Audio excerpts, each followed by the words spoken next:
So yun, usap mga tol. Isang magandang umaga sa inyo mga tol. So, kakarating lang po natin. At ito po yung nabutan ko dito sa bahay. So, sobrang tahimik na po ng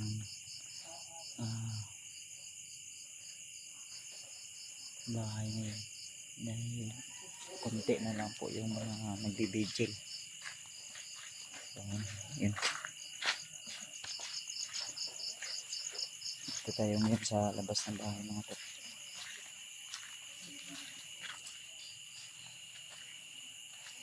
Tayo ay parang pang-5 araw na yata ng bayaw ko dito ngayon na gabi. So konti na lang po yung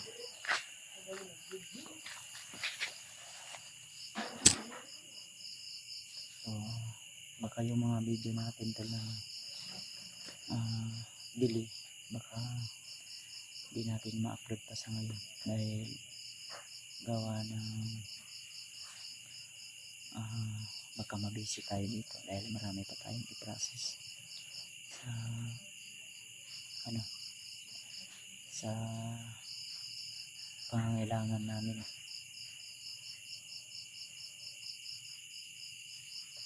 Kaya pagpasensya nyo na tol. So wala pa akong balita kung ano na po yung nangyari sa iba kong kasamahan. Baka subukan ko na lang po na panoorin yung mga video nila kung sakaling magkaroon tayo ng time. So wala pa tayong tulog mga tol.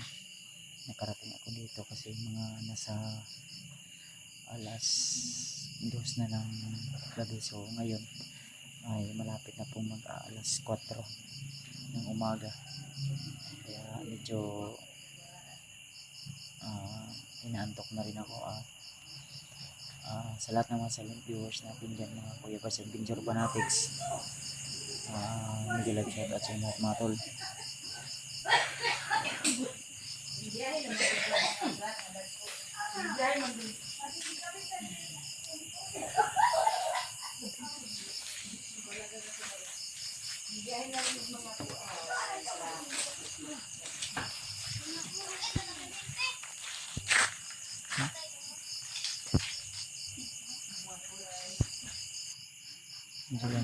Kunti na lang po yung mga tao dito, yung iba kapitbahay namin mga tol. So, dyan may mga natutulog dyan dahil yung kamag-anak ng asawa ng bayaw ko ay siguro sa mga last night pa yun makakarating. So baka marami ng tao pag last night. So konti lang yung mga nagsusugal sa haya ng aking bayaw sa vigil. Kaya salamat tol sa inyong laging pagdarasal. Siyempre kahit may mga problema man tayo, may mga pagsubok man tayo tol, ay kinakaya pa rin natin gawa ng marami pong nangangailangan sa atin. So hindi pwede na panghinaan din tayo ng loob dahil marami din umasa sa atin na matulungan natin sila.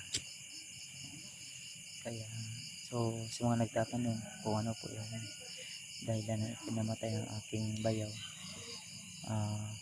may sakit pala siya tol na lupus cancer. So ang sabi sa akin ng asawa ko ay yung tawag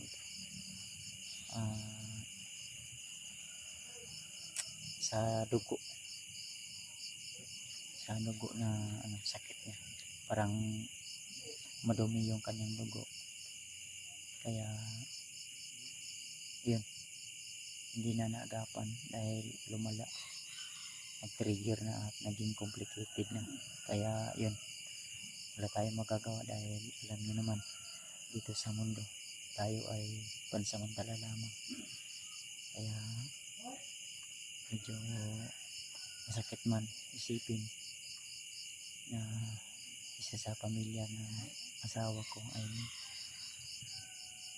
namamaalam na. Siyempre kabilang rin yun sa aking pamilya, dahil kami lang po yung mga nagdadamayan, asawa ko, kapatid niya.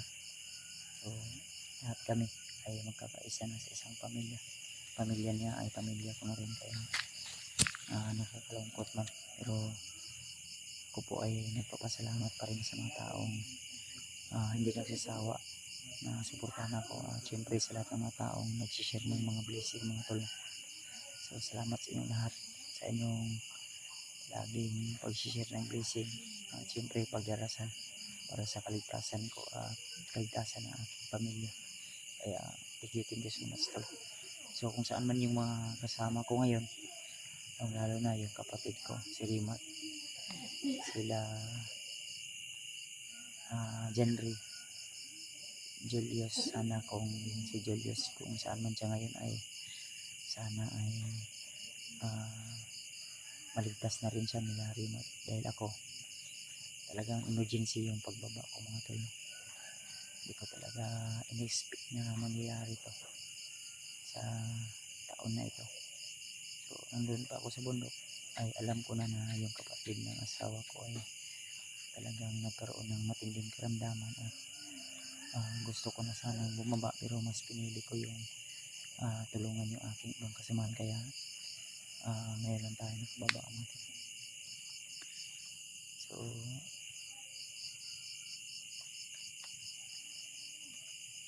kaya dali-dali tayong bumaba. So kailangan ko pang ma-message po, pakitulungan nyo lang po ako tol, i-message yung aking ibang kasamahan, baka nag-alala din sila sa akin mga tol kung saan ako ngayon. Kayo na po yung bahalang magsabi tol na nakababa na ako ng bundok ngayong araw na ito. So may mga video pa tayo na hindi na-upload mga tol. So itong video na ito lang muna yung inuna kong i-upload, para yung ibang video ko na hindi ko pa na-upload ay saka na yun. O kailangan ko rin na magpahinga, kaya abangan nyo na lang mga tol yung mga kaganapan sa aking pagbaba. Sakaling man ma-upload ko yun, o di kaya babalik tayo ng mundo, siguro hindi na natin yung upload, baka wala nang manonood. Kaya pakisabi nyo lang po ulit, sinasabi ko na pakishare po sa video na ito, lalo na kila Rimat, Jenry, o sino man yung iba kong kasamahan. Nandito na tayo sa bahay, nakababa na tayo mga tol. So hindi madali yung aking pagbaba, gawa ng napakahirap po talaga. Pag nasa bundok tayo, hindi natin maiwasan na may mga nakaharang, o di kaya ay maraming mga nakaabang sa atin o nakamonitor sa ating mga video. Kaya yung iba kong video hindi ko na in-upload, at siyempre nagtitipid din tayo ng baterya sa ating cellphone, dahil alam nyo na power bank lang yung lagi nating dala. Siyempre isa natin sa problema ay ubos na rin yung ating load o data na ating ginagamit sa ating pag-upload, at isa din sa problema natin pag nasa bundok tayo, medyo mahina talaga yung signal dahil malayo tayo sa bayan. Kaya pagpasensyahan nyo na mga tol, no? So huwag kayong mag-alala mga tol, sa mga kasamahan ko na naiwan ko sa bundok, pagkatapos sa problema na ito ay babalik ako agad ng bundok, babawi tayo. Kung sakaling man hindi pa naligtas si Edward o di kaya si Julius, ay agad-agad ako na akyat ng bundok mga tol, upang tayo ay makatulong sa kanila, sa iba kong kasamahan. Kaya sa lahat ng mga nanonood sa video na ito, pag-share na lang po. Malaking tulong na yan sa akin, ang lalo na sa sitwasyon ko ngayon. So inuulit ko, pag-share po tol, pag-sabi po sa mga kasamahan ko na nasa bundok ngayon na mag-ingat na lang po sila, dahil sa mga panahon na ito ay talagang maraming problema at pagsubok. So ayan, i-update ko na lang po kayo ulit mga tol ha, kung ano na po yung mga kaganapan dito, o abangan nyo na lang po yung ating live, baka makapag live tayo mga tol, kung hindi man bukas baka sa susunod na araw.